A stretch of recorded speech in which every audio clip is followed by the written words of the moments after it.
All right, everybody. So the peaches are in full bloom, or I would say 50% bloom.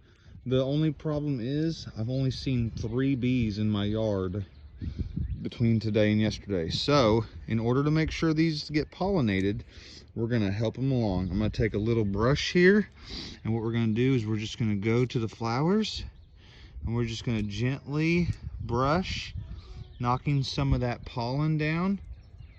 We're just gonna go to each flower. You don't have to do all the flowers.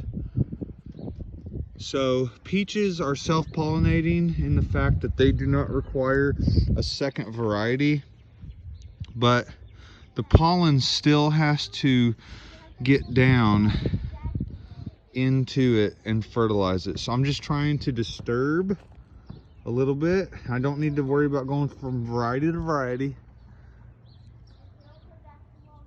or even tree to tree, but I know that some of that pollen is going to be sticking to that brush and it's going to be going on down. Now I'm not even worried about doing all these flowers. I'm just trying to get a good percentage of them. This is a small tree. I planted it last year. I just really want to make sure that we're able to have a few little peaches this year. It'll be really exciting. This is the 3rd time in the last 20 years that I've started peaches at one of the houses I've lived at.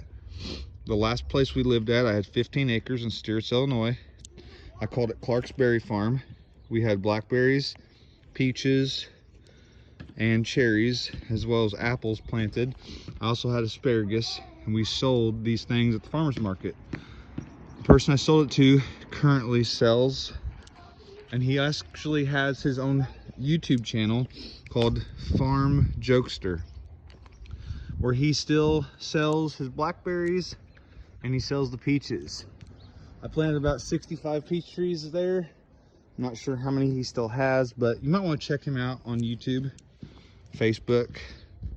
They're good people. But the current house I'm at now, we just have a nice backyard orchard, and I really want to make sure that we have some peaches this year. So in a couple years, when we have a lot more flowers and these trees are more mature, I won't be doing this, but I really want to make sure I'm able to have a few peaches this year for my family. So that's all you do to help your peaches along, help ensure you got pollination. Have a great day.